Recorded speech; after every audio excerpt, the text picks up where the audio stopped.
നമസ്കാരം, പ്രവാസി മലയാളിയിലേക്ക് സ്വാഗതം. സോഷ്യൽ മീഡിയയിലൂടെ ഇസ്ലാമിനെ അപമാനിച്ച കുറ്റത്തിന് 3 വിദേശികൾക്ക് UAE-യിൽ പിഴ ചുമത്തി. ഒരു പഞ്ചനക്ഷത്ര ഹോട്ടലിൽ സെക്യൂരിറ്റി ജീവനക്കാരായി ജോലി ചെയ്തിരുന്നവരാണ് കേസിൽ അറസ്റ്റിലായത്. ഇവർ ഓരോരുത്തരും 5 ലക്ഷം ദിർഹം വീതം പിഴയടയ്ക്കാനാണ് ദുബായ് പ്രാഥമിക കോടതിയുടെ ഉത്തരവ്. പ്രതികളെല്ലാം ശ്രീലങ്കൻ പൗരന്മാരാണ്. 28-നും 34-നും ഇടയിൽ പ്രായമുള്ള ഇവർ ഫേസ്ബുക്കിലും ഇൻസ്റ്റാഗ്രാമിലും പോസ്റ്റ് ചെയ്ത സന്ദേശങ്ങളിലൂടെ മതത്തെ എന്നാണ് കണ്ടെത്തിയിരിക്കുന്നത്. വിവേചനവും വിദ്വേഷവും പ്രചരിപ്പിക്കുന്നതിനെതിരെയുള്ള നിയമവും ഫെഡറൽ ശിക്ഷാ നിയമവും പ്രകാരമാണ് പ്രതികൾക്കെതിരെ കേസെടുത്തത്. ഇവരിൽ നിന്ന് പിഴ ഈടാക്കിയ ശേഷം നാടുകടത്താനാണ് ദുബായ് പ്രാഥമിക കോടതി ഉത്തരവിട്ടിരിക്കുന്നത്.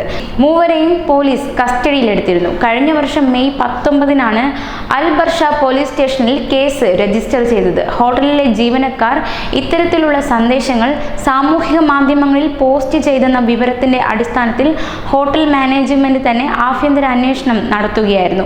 ഇവരെ വിളിച്ചു വരുത്തി കാര്യം തിരക്കിയപ്പോൾ മതവിദ്വേഷം പ്രചരിപ്പിക്കുന്ന സന്ദേശങ്ങൾ പോസ്റ്റ് ചെയ്തെന്ന് സമ്മതിച്ചു.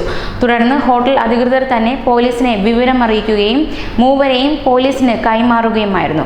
പിന്നീട് പ്രോസിക്യൂഷനിൽ നിന്ന് വാറണ്ടിൽ കിട്ടിയ ശേഷം പ്രതികളുടെ താമസ സ്ഥലം പരിശോധിച്ച് ലാപ്ടോപ്പുകളും മൊബൈൽ ഫോണുകളും പോലീസ് പിടിച്ചെടുത്തു.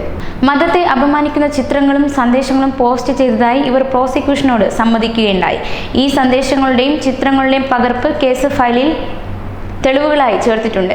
നിശ്ചിത സമയപരിധിക്കകം പ്രതികൾ ആരും അപ്പീൽ നൽകാത്തതിനാൽ ഇപ്പോഴത്തെ കോടതി വിധി അന്തിമമായിരിക്കുമെന്നാണ് പ്രാദേശിക മാധ്യമങ്ങൾ റിപ്പോർട്ട് ചെയ്യുന്നത്.